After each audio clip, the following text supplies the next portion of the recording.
This is the warning. Let me warn you, my friends. You are being lied to.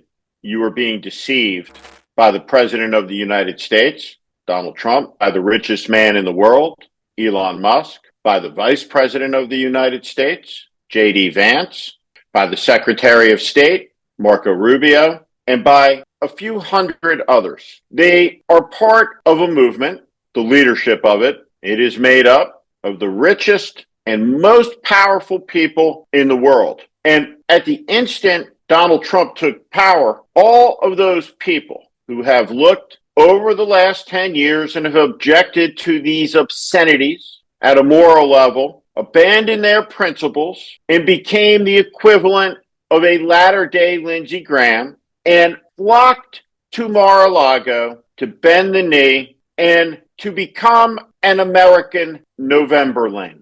There, they made their bargain. Complete and total obedience to Donald Trump, whatever it is that he may do, that comes with the golden ticket to take as much as they can get. MAGA. Donald Trump is the President of the United States of America. There are 350 million of us in a world of 8 billion people, half of us, that have ever lived are alive right now. When the country 250 years ago was born, there were 3 million Americans and hundreds of thousands of African slaves. Today, this nation is the most powerful in the world, and it shared a faith, a creed, a belief that we have lit the world with. This idea is our greatest export. It saved the world. It rebuilt it from the ashes. And now Donald Trump is taking a sledgehammer to it. He is replacing it with a sinister and evil ethos that says it is the right of the powerful to take from the small, from the little, that we are to be insects, bait fish, that serve no utility beyond being cogs in the interests of a state that serves the interests not of a people, not of a cause, not of an idea, but of one man and his faction, his family, his corrupt cronies, and his cowed oligarchs. He is a thief, stealing the most ephemeral idea in all of human history right out from under all of us at a devastatingly fast and rapid pace. And he is doing it without political opposition from the Democratic Party in Washington, D.C. This should not be confused with the budding opposition that is rising in the country and will continue to rise, because it must rise to make this stop, to oppose the imposition of a new serfdom.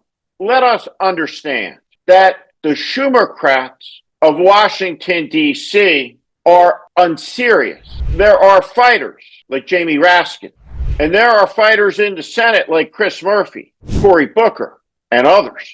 They are too few. And they have been cornered into a political oblivion by a career politician whose legacy is that he has reduced the world's greatest deliberative body, alongside his indispensable partner, Mitch McConnell, into a Politburo of rubber stamp functionaries who cannot communicate the urgency of the moment, the high stakes of the situation, or the existential crisis at hand for the American people and free people around the world. What Donald Trump is doing is a desecration.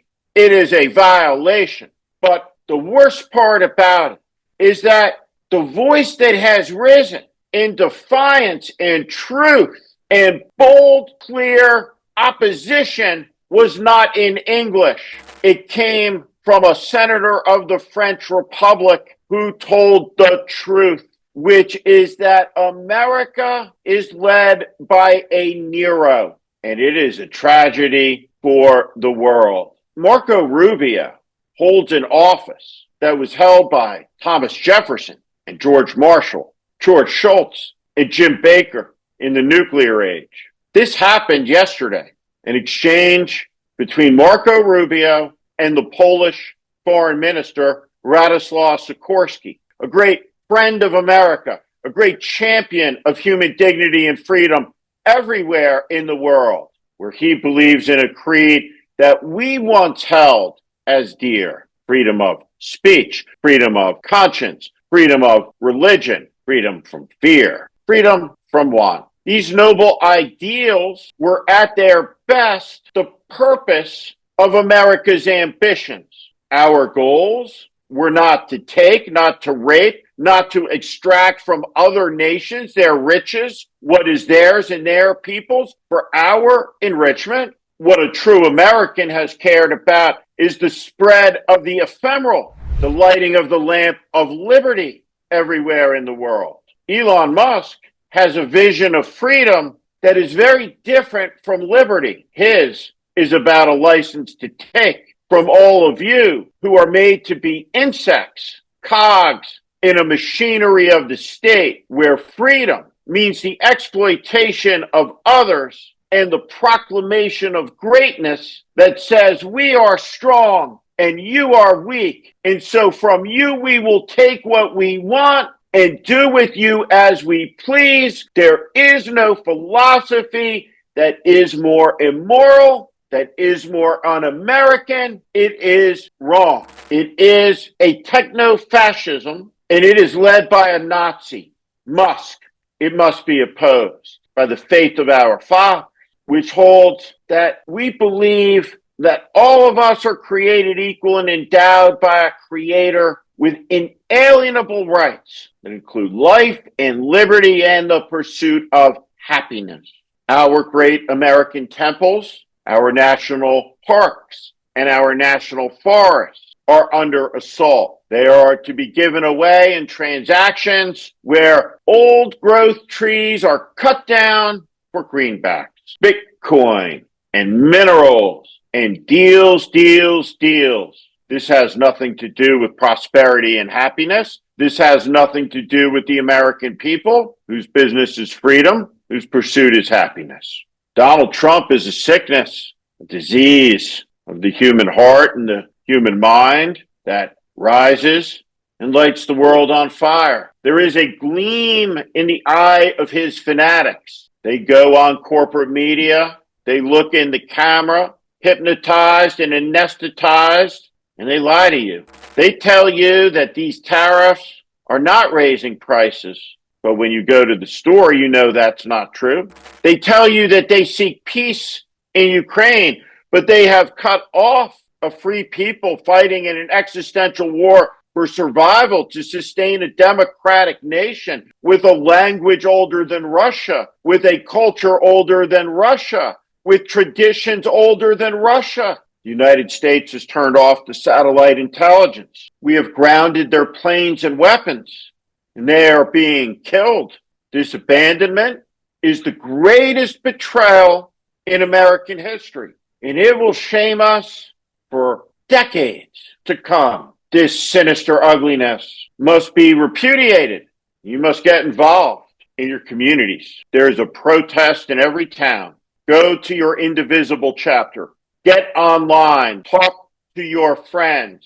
Go to the protest at the Tesla dealer and take it from there. If you are in Oklahoma, you must get involved because you have the hard task of registering enough people to throw Mark Wayne Mullen out of office because he is a despicable loser and a coward who has betrayed his oath on his knees to the service of the lowest man that this nation has ever produced, who has taken power because apathy overtook our land. And now the suffering will begin. And in 2 years' time, it can be arrested, not stopped for 4, but arrested. And then it will take a generation, maybe 40 years, to rebuild what Donald Trump and Chuck Schumer and Mitch McConnell and a generation of inept, sclerotic politicians in Washington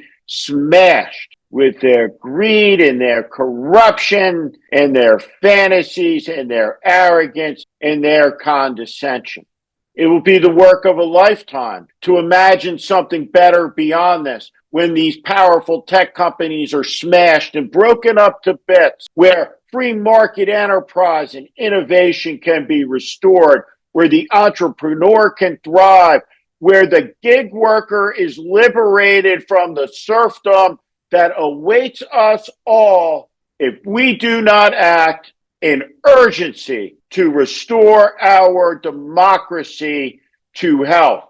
The North had democracy and was for freedom. The South had democracy and it was for slavery. An American democracy of Trumpism is not a faith of freedom and liberty. It is a dogma of control. It is a mania of power. What we see before us is low men and women drunk on their arrogance, lusting to write history, to smash and burn because they are too lazy to understand the gift of what was handed to them to preserve. These men and women of small imaginations and low characters are a direct threat to your family. And the weapon that you have is your rights, your autonomy. Do not spend money. Do not consume.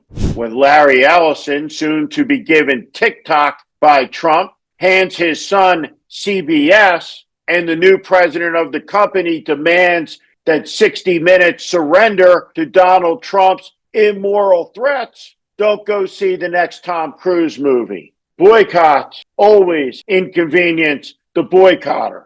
And not seeing a Tom Cruise movie is not an inconvenience. Make it an act of democracy. Say no.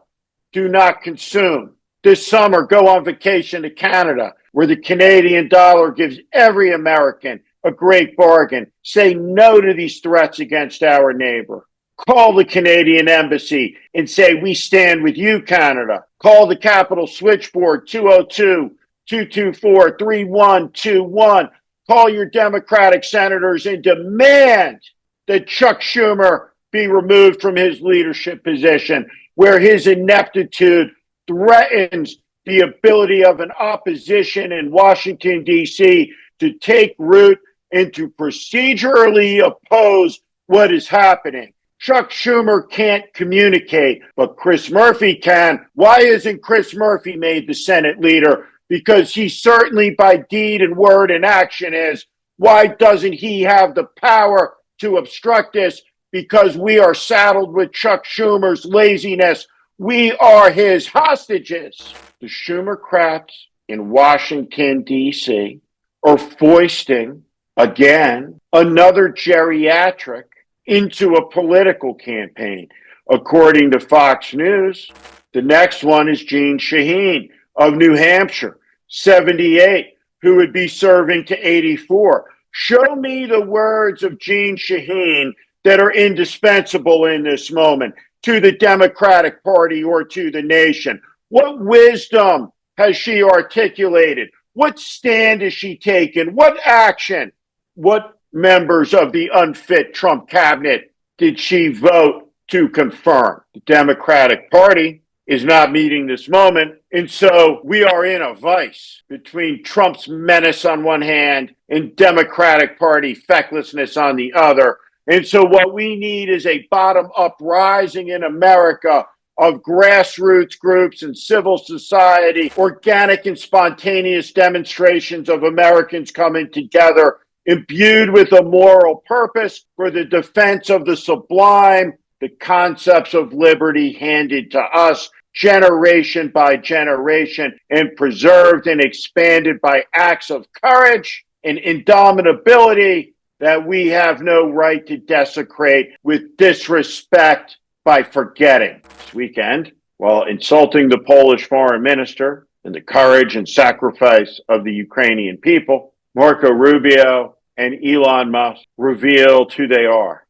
Zelensky is not brave. His courage didn't matter. When he said, I will not leave the capital of my country under war, that the United States had 72 hours left. Instead, he said, send me the ammunition. That man's courage is desecrated. Well, Elon Musk's transactions are celebrated.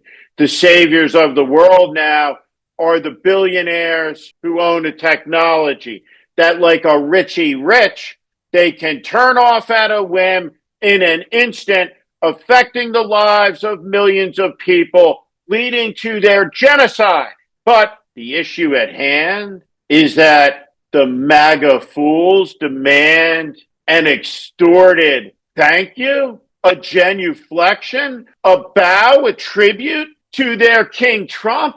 It is disgusting. This rancidity will be washed away, not by Chuck Schumer, not by the corrupt political party that made it happen, but by the American people, by young people, by everyone everywhere at once coming together and repudiating the idea that this isn't a great country, repudiating the idea that our values and ideas are not worth standing up for and fighting for and protesting for. It's the greatest idea in human history. It's being torn down by some of the stupidest motherfuckers that have ever walked the earth. Let's make it stop.